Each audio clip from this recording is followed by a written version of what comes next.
It's been a while, hasn't it?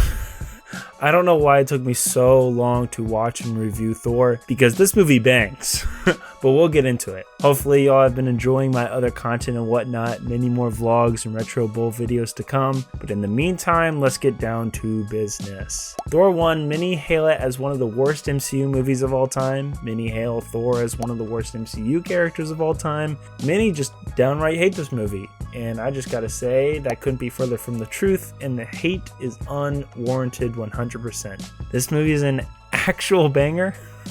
It's fun, exciting, goofy, fun, exciting. It's just filled with so much love and art. Did I mention it's fun and exciting? There's things in this movie that still amaze me to this day, like how they were able to nail the set design so right, how they were able to create fantastical suits and costumes for these characters, how they were able to create an interesting movie in primarily two locations, one up in Asgard, which looks absolutely brilliant, in a small town in New Mexico, which they built from the ground up.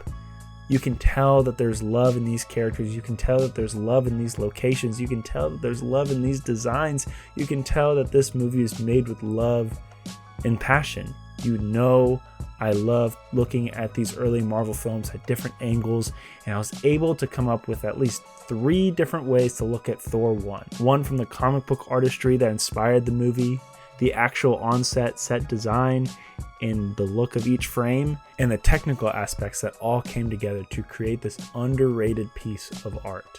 Love for movies, love for set design, love for action and adventure, all of that may be true, but I like to think that Marvel Studios had just one guy in mind contributing from afar to all of these fantastic set pieces.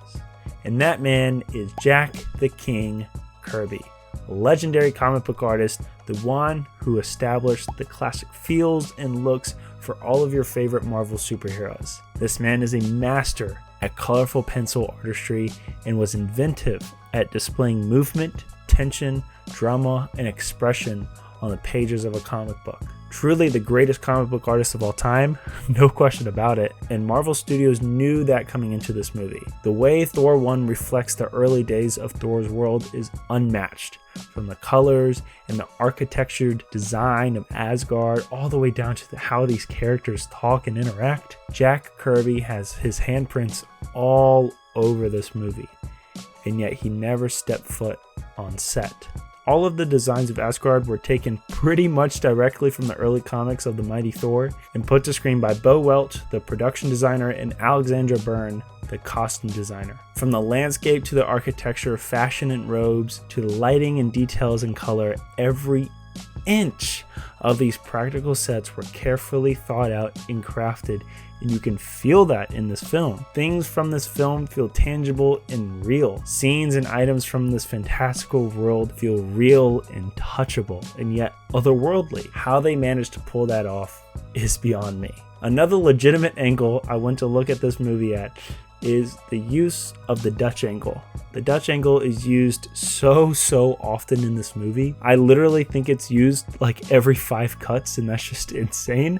I'm not too sure if that's like the actual ratio, but it certainly feels like that. The Dutch angle is a cinematic shot where the camera has been slightly tilted. This camera movement actually got its start in Eastern art, then moved to cinema over in Europe, primarily in Germany, where it was used in older expressionist film. Then caught on to American cinema in films such as Citizen Kane and films by Alfred Hitchcock. The Dutch angle is used to invoke a sense of disorientation and unease. So it's great for more drama, horror, thriller films. But here we are today with Thor 1 with as many Dutch angles as... And this might be me reading way too far into this movie, but I think they used this Dutch angle over and over again because Thor was taken out of his comfort zone and put into an environment where he was the fish out of water for most of the movie. That's actually probably the exact reason why they use so many of them. The Dutch angles you have in your movie, the more uneasy the audience feels about the situation the characters are in. And then there's a much more nuanced and meta way to look at this and why they use so many Dutch angles. Thor 1 is the first almost unbelievable story that they have told thus far. The Iron Man and Hulk movies have had this sense of realism and grounded way of storytelling, and now only the fourth movie in the franchise we're all of a sudden dealing with gods and monsters, dimensional gateways and magic hammers. We as the audience haven't seen something like this from Marvel yet, so adding the sense of almost off-balanceness adds an internal feeling while watching the movie within the context of the rest of the franchise. From the comic book pages and practical set design to the physical camera techniques, you can tell that Thor 1 was made with passion and love for the character of Thor and his world.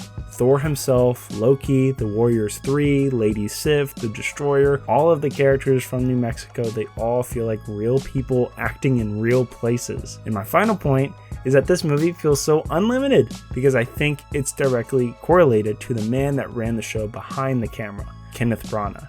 I don't think this guy is a god-tier director or actor, but I do think his creative genius when it comes to the Shakespearean type depictions certainly make its way through this film. To put it this way, Branagh has directed at least 5 movie adaptations of different William Shakespeare plays. Count them 5. Now these movies may not have won Best Picture, but Branagh knows how to bring older English and nobleman aesthetics to the silver screen, and Thor 1 is no different. Thank you guys so much for listening, watching, having fun with me. Thank you for being patient with me. The holiday season was absolutely crazy, and trying to balance real life work with creating YouTube videos has been a tough balancing act, but I expect 2024 will get a little bit better and more balanced. And I hope you enjoyed the video. Feel free to drop a comment, like the video, subscribe, and again, thank you, and I'll see you guys in the next YouTube video or podcast episode.